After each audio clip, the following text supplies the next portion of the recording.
Sidney Bateman's phone rings as he is about to go to a party. He picks up the phone and talks to his friend Mallory. He asks her to get him a drink, and then asks to use her car. After a few minutes, the phone goes dead and he hangs up. Bateman is asked to join a friend's going away party 2 blocks from his flat. He declines because he's had a horrendous day and doesn't want to meet strangers. Bateman: I've just come out of the most psychotic therapy session I've had in years. Maya Bateman calls her ex-boyfriend Sid to check up on him. He says he's not dealing, but if you want to get out of SAT mode, come find him. She gives him a message from Becca: "You are crazy, catch me." Rebecca Bateman is a longtime friend of singer-songwriter Syd Barrett. Bateman met Barrett at Barrett's friend's party. She recalls the moment she had an epiphany about the universe. Maya Bateman answers the door to her boyfriend's apartment covered in beer. "I felt this enormous compassion for the struggle of the human race and what it had to go through for us," Bateman says. "It's truly remarkable, but at the same time it's utterly fucking disturbing." Sydney is a British journalist and writer based in London. She has a boyfriend and has met him a couple of times. Her boyfriend is a good-looking guy, but she doesn't find him attractive. Maya says she's attracted to her friend, but she doesn't know if he's attractive to her.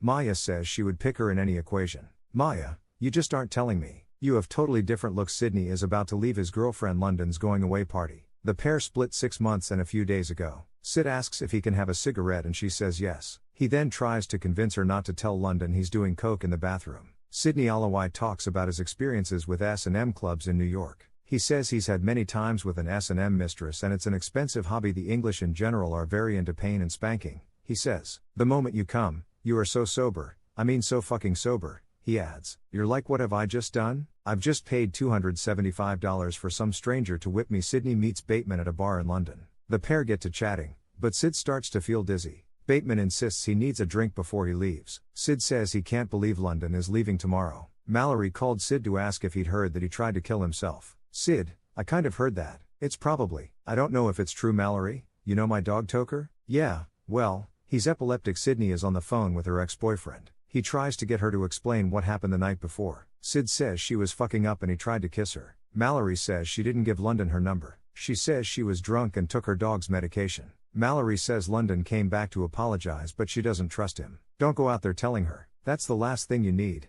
Sid. The last thing I'm gonna do is mention your name. If I were you, I wouldn't even bring the shit up. It's her last night here. Focus on something positive. It's possible that a God does exist, energy, force, spirit, whatever you want to call it. I buy that a little bit more than an invisible guy taking checks and balances. It's like a fairy tale for adults who can't handle death." Sidney London says he is proof that religion is not a religion. He says a study in Japan showed that people who say "I love you" rice are actually saying "I hate you." The rice that they said "I love you" to still edible. The other rice looks like black sludge. "You're sick, Sid. You need mental help. God, you make everybody crazy. You blanket people with your pseudo-intellectual bullshit and then they can't fucking breathe. I can't believe that I ever fell in love with a fucking asshole like you. I was gonna leave. Then I had to make a beeline to you, like, I feel I know you, or something like that. On a 1 to 10 scale, you're a 4 in dim light, 1 lantern, so I wouldn't have to see your heinous, disfigured face. You are absolutely, you're beautiful. I have to go. That's my chopper, but before I do, it's picking you up. She likes me. She's laughing.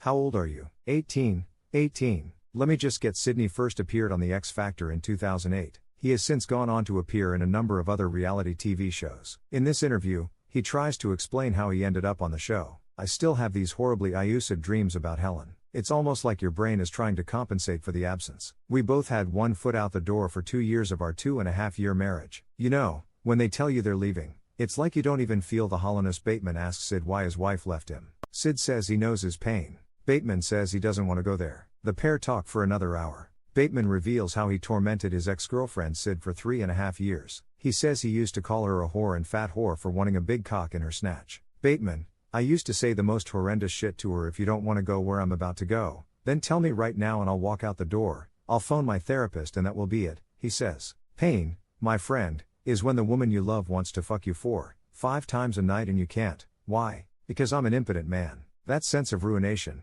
that insolvency that burns in your soul. I couldn't cope with that, could I?" London asks Sid to go and talk to his wife. Sid says he can't go out like this. London says he feels forsaken and cheated. "Sid, you can't do what the other man can do to your wife." London: "I heard you've been snorting drugs all night." Becca: "You've been doing coke in the bathroom all night, so don't tell me what I can and can't do in my own fucking house, considering you weren't even invited." London: "I don't want you in my house again." Becca: "I'm so tired of you and your psycho fucking shit. Jay, you never really know your girlfriend? Isn't that a total mindfuck?" Becca: "Hey, Sid, here you prick, have some of that. Sydney's ex-boyfriend tells her he's terrified of falling in love with her again. She tells him he cried for weeks when they broke up. The relationship was the hardest thing he's ever dealt with in his life. They go on to talk about their relationship, and their relationship with Mallory. Ship with Mallory. Ship with Mallory. Ship with Mallory. Ship with